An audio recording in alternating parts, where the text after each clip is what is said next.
안녕하십니까. 2월 11일 한국TV뉴스 오늘의 헤드라인입니다.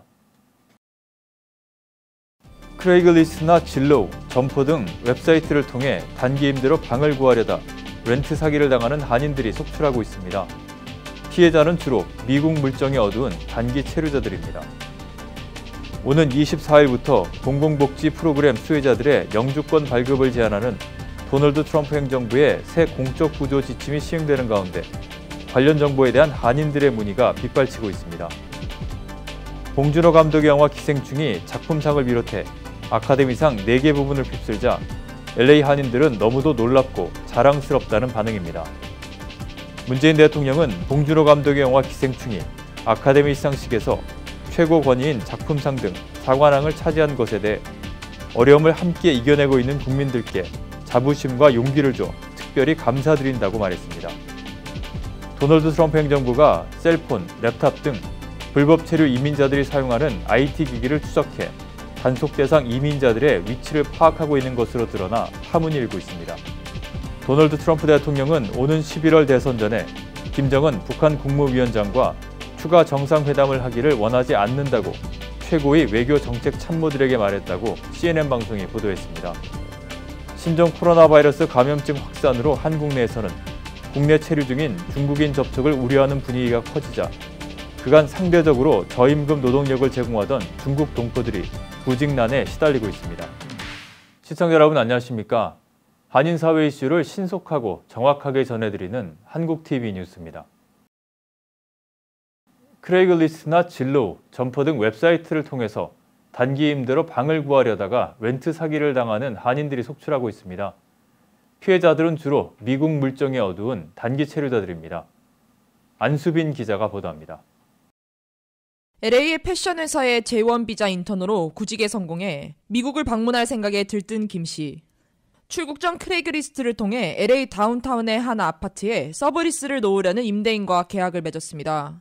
크레이글리스트랑 진로우, 점퍼 이런 거 추천 받았는데 따로 이제 미국에 살다 온 사촌분께 이제 여쭤봤는데 그분도 이제 크레이글리스트 추천을 해주셔서 그래서 그쪽이 좀 사이트가 괜찮은가 보다 하고 이제 크레이글리스트 통해서 했는데 이 임대인은 김 씨에게 다른 사람도 같은 방을 보고 있다며 먼저 한 달치와 보증금 $1,000에 달하는 계약금을 보낼 것을 요구해 계약금 $2,400를 보냈습니다. 임대인은 계약금을 보낸 김 씨에게 한 달치가 아니라 계약 기간에 달하는 총 석 달치의 금액을 보내야 한다며 미리 알려주지 않은 자신의 실수인이 이 계약을 원치 않으면 환불을 해준다는 말에 별 의심 없이 추가 금액을 보냈습니다. 그 후 1월 31일 LA에 도착한 김 씨. 임대인에게 아파트 로비에 직접 키를 받으러 가겠다고 전하자 그럴 필요 없다며 김 씨가 머무는 호텔로 갈 테니 함께 이동하자는 말에 김 씨는 호텔 로비에서 임대인을 기다렸지만 임대인은 나타나지 않았습니다. 김 씨는 임대인을 찾아 직접 계약서에 명시된 주소를 찾아가 봤지만 엉터리 주소임이 드러났습니다. 그냥 진짜 집에 가고 싶다 다시 그냥 일이고 뭐고 그냥 답답하고 어디 말할 데도 없고 그냥 부모님이 걱정하실 텐데 좀 죄송하고 그런 생각이 많이 들었죠. 여행을 자주 다녀본 김 씨지만 해외에서 직접 거주할 곳을 찾아보는 것은 처음으로 납득이 어려운 정황이지만 그저 한국과 부동산 거래 방식이 다르다고만 생각해 그 당시에는 사기일 것이라는 생각을 전혀 하지 못했다고 합니다. 웹사이트를 통해 도시의 물가보다 비교적 저렴한 가격을 내세워 단기간으로 임대를 구하는 세입자를 현혹한 후 보증금과 렌트비 선납을 요구한 후 갖가지 핑계를 대며 호련히 사라지는 수법입니다. 급하게 단기 임대를 알아보다 낭패를 보는 경우가 많아 주의가 요구됩니다. 어플리케이션 통해서 하는 거는 웬만하면 피하고 그러니까 사이트나 특히 개인 거래 이런 거는 무조건 피하고 어떤 일이 있어도 키를 받기 전까지는 돈을 입금하지 말라는 거 그리고 방을 보기 전까지는 돈 절대 보내지 말라는 거 처음에는 무조건 안전하게 이제 방 구하시는 게 좋을 것 같습니다. 특히 미국 물정이 어두운 한인일수록 섣부른 온라인 거래보다는 미리 방문해 현지 사정을 직접 확인하고 LA 현지의 지인들의 도움을 받는 것이 바람직합니다. 한국TV 안수빈입니다. 오는 24일부터 공공복지 프로그램 수혜자들의 영주권 발급을 제한하는 트럼프 행정부의 새 공적 부조 지침이 시행되는 가운데 관련 정보에 대한 한인들의 문의가 빗발치고 있습니다. 자세한 내용 이수연 기자입니다. 새로운 법규이니만큼 분명한 판례가 없어 공적 부조 지침에 대한 주민들의 막연한 불안감이 커지고 있습니다. 전문가들은 과장됐거나 허위 정보가 난무하기 때문에 신뢰할 수 있는 정보로 공적 부조 지침에 우선 본인이 해당하는지 판단하는 것이 중요하다고 강조합니다. 먼저 공적 부조 새 지침은 영주권 신청자 혹은 특정 비자 신청자에게만 해당하며 영주권자와 시민권자에게는 해당하지 않습니다. 하지만 공공복지 프로그램 수혜를 받는 영주권자 중 해외에서 180일 이상 체류한 뒤 돌아온다면 입국 심사 과정에서 공적 부조 문제가 제기될 수 있습니다. 공적 부조에 해당하는 복지 수혜를 영주권 신청 전 과거 36개월 중 12개월 이상 받았거나 앞으로 36개월 중 12개월 이상 받을 가능성이 있다고 판단되면 영주권 발급, 기각 사유가 될 수 있습니다. 연방정부 생활보조금 SSI와 빈곤층 현금 지원 TANF 등 소득을 유지하기 위한 현금 보조는 물론 메디케이드, 푸드스탬프, 섹션 8 하우징 바우처, 섹션 8 하우스 임대 지원 등도 공적 부조에 해당합니다. 하지만 임산부와 20세 이하, 응급 의료 지원이 필요해 메디케이드 수혜를 받는 경우에는 공적 부조에 해당하지 않습니다. 또 가주에서 자체적으로 지원하는 25세 이하 서류 미비자에 대한 메디케이드는 공적 부조 심사에서 문제가 되지 않습니다. 연방정부에서 받는 현금 지원금이 한 가구의 유일한 수입원이 아니라면 가족 구성원 중 한 사람이 받는 공적 부조가 다른 가족 구성원의 공적 부조 심사에 영향을 주지 않습니다. 새 지침은 오는 2월 24일 이후로 접수되는 영주권 신청건부터 적용되며 우편으로 신청서를 보낼 경우 소인 날짜가 2월 24일 이후로 찍힌 신청건부터 적용됩니다. 공적 부조에 해당하는 프로그램의 대다수는 연방정부 지원 프로그램들로 주정부나 로컬 정부 자체에서 지원하는 프로그램들은 해당하지 않는 경우가 많습니다. 따라서 현재 수혜를 받는 프로그램을 중단하기 전 전문가와 상의할 것이 권고되고 있습니다. 한국TV 이수연입니다. 도널드 트럼프 행정부가 셀폰, 랩탑 등 불법 체류 이민자들이 사용하는 IT 기기를 추적해 단속 대상 이민자들의 위치를 파악하고 있는 것으로 드러나 파문이 일고 있습니다. 월스트리트저널에 따르면 연방국토안보부와 이민세관 단속국, 세관 국경보호국은 2017년부터 버지니아에 있는 모바일 위치정보 업체인 벤텔로부터 위치정보를 구입해 불체자 추적에 활용하고 있습니다. 이번 보도에 따르면 게임과 뉴스 등 셀폰 앱을 이용할 때 이용자가 위치 정보 공유를 허용할 경우 해당 정보가 벤텔 데이터베이스에 저장되는데 이민당국은 이 데이터베이스를 이용해 불체자 위치 추적을 이용해왔습니다.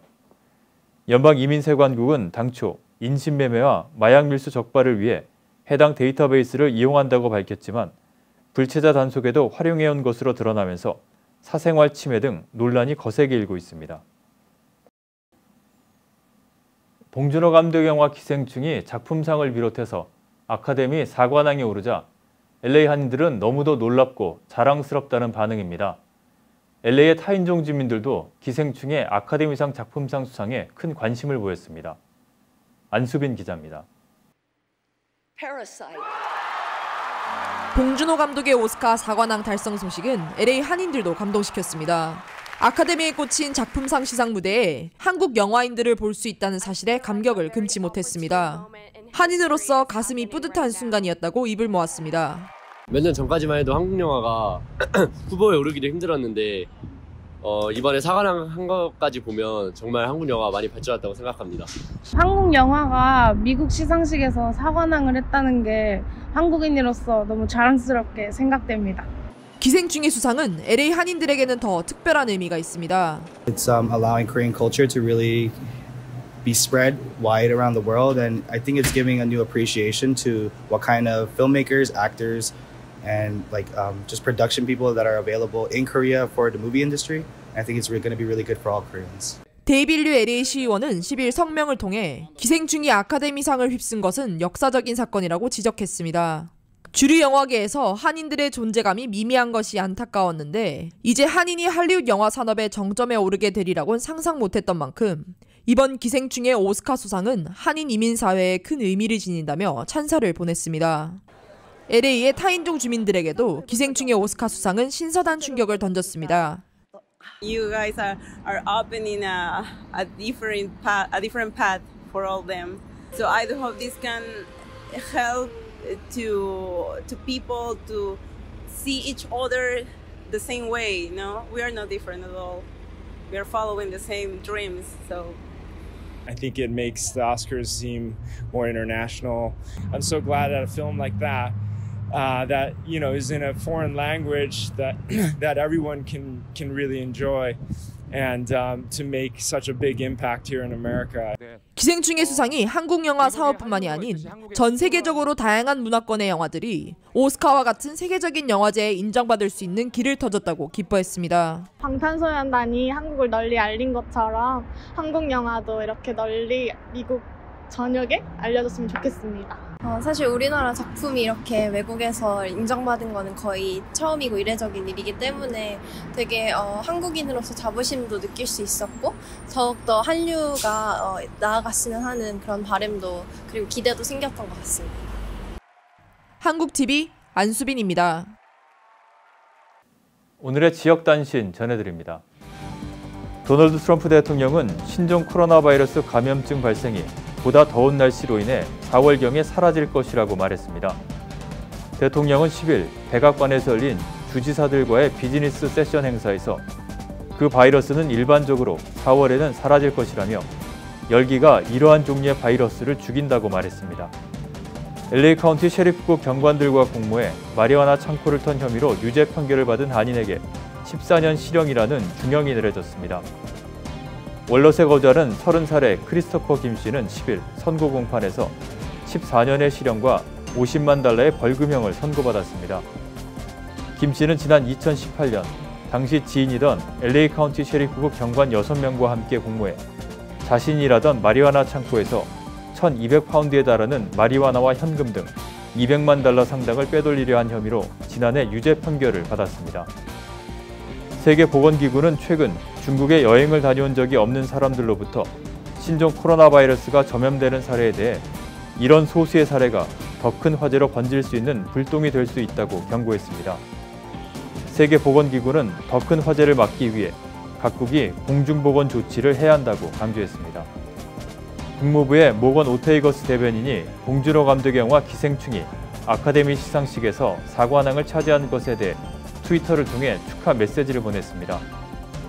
대변인은 아카데미 시상식에서 처음으로 외국어 영화가 작품상을 수상하는 것을 보게 돼 기쁘다.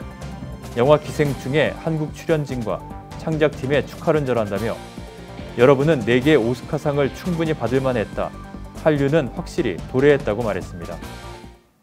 다음은 전국 각 지역 단신입니다. 뉴욕주 주택과 아파트, 부동산 중개 수수료를 세입자로부터 받지 못하도록 한 규정을 막기 위해 부동산 중개업자들이 소송을 제기합니다. 뉴욕주 부동산업체와 부동산위원회 등은 중개 수수료 규정 변경과 관련해 주 재무국이 부적절한 결정을 내렸다고 주장하며 주 법원에 소송을 제기하기로 했습니다. 앞서 주 재무국은 부동산 중개인이 주택 세입자로부터 중개 수수료를 받지 못하도록 한 규정을 이번 주부터 시행한다고 발표했습니다. 대한민국 회복연합이 주최하고 미주 한인 기독교 총연합회가 후원한 미주 애국동포 워싱턴 구국기도 대성회가 지난 8일 워싱턴 DC의 토마스 제퍼슨 기념관 앞에서 열렸습니다. 워싱턴 지역을 비롯해 뉴욕, 뉴저지, 아틀란타, 서울 등에서 모인 350여 명의 기독교인들은 예배와 기도를 통해 조국의 자유민주주의 수호를 외쳤습니다. 오는 12일부터 리치몬드시 랩에서 신종 코로나 바이러스 감염 검사가 가능해졌습니다. 캘리포니아주 공공보건국은 리치몬드 랩을 포함해서 주 저녁 16개 주립연구소를 신종 코로나 감염 검사기관으로 선정했다면서 검사 결과 확인까지 이틀에서 7일이 소요된다고 밝혔습니다. 민주당 경선 열기가 뜨거워지고 있는 가운데 후원금 규모로는 시애틀에서 버니 샌더스 의원이 1위를 달리고 있습니다. 연방선거관리위원회 자료에 따르면 버니 샌더스 의원은 2019년 말까지 시애틀시에서 모두 $109만 4천 후원금을 받았습니다. 한인 여성 수 신 씨가 하와이안 텔콤의 새 수장으로 발탁돼 10일부터 업무에 들어갔습니다. 신 신임 사장은 텔콤에서 수석 임원으로 근무하며 인적 자원 관리와 전략적 주도권 수행 등 필수적인 역할을 담당해 왔습니다. 최여은 앵커가 한국 뉴스 전해드립니다.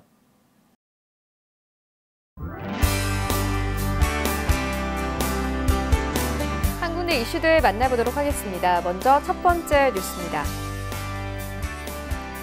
문재인 대통령은 봉준호 감독의 영화 기생충이 9일 미국 로스앤젤레스 돌비극장에서 열린 제92회 아카데미 시상식에서 최고 권위인 작품상 등 4관왕을 차지한 것에 대해 어려움을 함께 이겨내고 있는 국민들께 자부심과 용기를 줘 특별히 감사드린다고 말했습니다.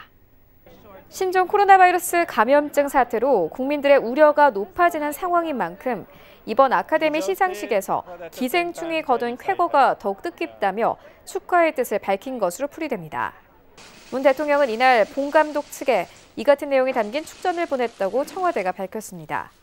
문 대통령은 축전에서 우리 영화 기생충의 아카데미 4관왕 수상을 국민과 함께 축하한다.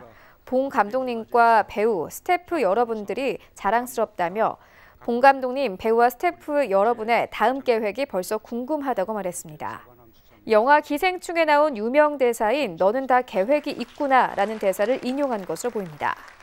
문 대통령은 지난해 칸 영화제 황금 종려상 수상에 이은 아카데미 4관왕은 지난 100년 우리 영화를 만들어 온 모든 분의 노력이 축적된 결과라며 한국 영화가 세계 영화와 어깨를 견주며 새로운 한국 영화 100년을 시작하게 돼 매우 기쁘다고 강조했습니다. 문 대통령은 특히 기생충은 가장 한국적인 이야기로 세계인의 마음을 움직였다. 개성 있고 디테일한 연출과 촌철살인의 대사, 각본, 편집, 음악, 미술을 비롯해 배우들의 연기까지 그 역량을 세계에 증명했다고 평가했습니다. 이어 기생충은 유쾌하면서도 슬프고 사회적 메시지의 면에서도 새롭고 훌륭하며 성공적이라며 영화 한 편이 주는 감동과 힘을 다시 생각하게 한다고 말했습니다. 그러면서 우리 영화인들이 마음껏 상상력을 펴고 걱정 없이 영화를 제작할 수 있도록 정부도 함께할 것이라고 말했습니다. 이런 언급은 박근혜 정부 당시 봉 감독이 이른바 문화예술계 블랙리스트에 오르는 등 활동에 제약을 받아왔다는 점을 고려한 발언으로 풀이됩니다. 도널드 트럼프 미국 대통령이 오는 11월 대선 전에 김정은 북한 국무위원장과 추가 정상회담을 원하지 않는 것으로 전해졌습니다. 이 같은 소식은 트럼프 대통령이 최고위 외교정책 참모들에게 말한 것으로 CNN 방송이 현지 시간 10일 관련 논의에 정통한 2명의 소식통을 인용해 보도했습니다. 트럼프 대통령과 김 위원장은 지난해 2월 27일에서 28일 베트남 하노이에서 2차 북미 정상회담을 개최했으나 회담은 노딜로 끝난 바 있습니다. CNN은 2차 북미 정상회담 결렬 이래 북한의 비핵화 달성을 위한 외교는 난항을 겪어왔으며 트럼프 대통령이 재선 캠페인에 집중하면서 이 이슈에 관여하려는 욕구도 시들해졌다고 소식통들을 인용해 전했습니다. 트럼프 대통령은 특히 지난해 10월 5일 스웨덴 스톡홀름에서 열린 실무 협상이 결렬된 이후 좌절감을 표했다고 소식통들이 CNN에 전했습니다. 미 협상가들은 북한 측이 미국이 빈손으로 왔기 때문에 협상이 결렬됐다고 선언할 때까지는 진전을 이룰 수 있다고 믿었다고 CNN은 보도했습니다. 오늘의 증권과 날씨, 그리고 항공기 출도착 정보 알려드립니다.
지금까지 한국TV 뉴스 전해드렸습니다. 한인사회 곳곳의 뉴스를 신속하고 정확하게 전달할 수 있도록 최선을 다하겠습니다. 시청자 여러분, 감사합니다.